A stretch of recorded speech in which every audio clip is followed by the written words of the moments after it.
This channel does not promote any violent, harmful, or illegal activities. All content provided by this channel is meant for an educational purpose only.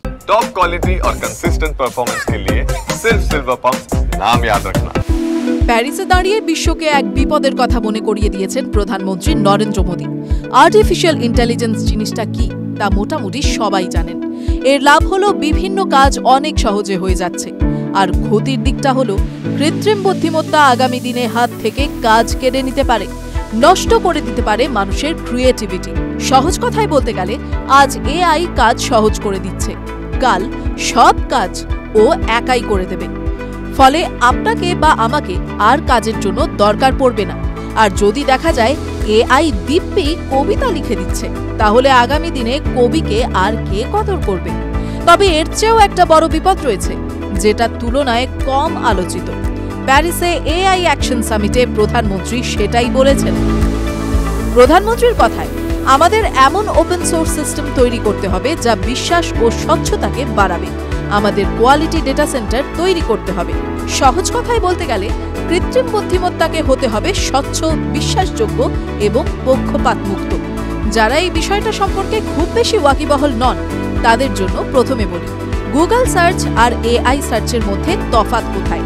Google বা অন্য কোনো search ইঞ্জিনে আপনি যখনই কিছু type করে search করেন, তখন এই সংক্রান্ত একাধিক লেখা আপনাকে পরপর সাজিয়ে দেয়। আপনি পরপর ক্লিক করে পড়ে নিতে পারেন।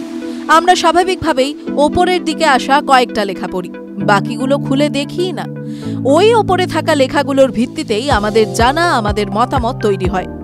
কোন ওয়েবসাইটের লেখাটা প্রথম দিকে আসবে আর কোনগুলো শেষের দিকে আসবে, সে সবই ঠিক করে দেয় গুগলের নিজস্ব অ্যালগরিদম, যার রহস্য কেউ জানে না। আমরা শুধু দেখতে পাই গুগল কি দিচ্ছে, কেন দিচ্ছে তা জানি না। সবাই চায় তার ওয়েবসাইটের লেখা গুগল সার্চে ওপরের দিকে আসুক, যাতে ভিউ বেশি হয়। আর এর জন্য এক পদ্ধতি অনুসরণ করা হয়, যাকে বলে সার্চ ইঞ্জিন অপটিমাইজেশন। তবে আমরা শুধু চেষ্টাই করতে পারি, সিদ্ধান্ত গুগলের অ্যালগরিদমই নেয়। এবার আসা যাক এআই সার্চের কথায়। ধরা যাক জেমিনাই বা কো-পাইলটের মতো অ্যাপ্লিকেশন।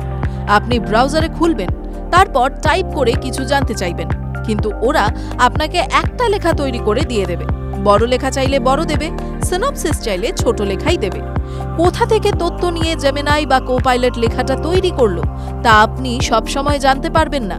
মানে, আপনি যদি ভারতের স্বাধীনতা আন্দোলন বলে সার্চ করেন, তাহলে গুগল আপনাকে 50টা আর্টিকেল দেবে, আর সেখান থেকে সব পড়ে আপনাকে বের করতে হবে।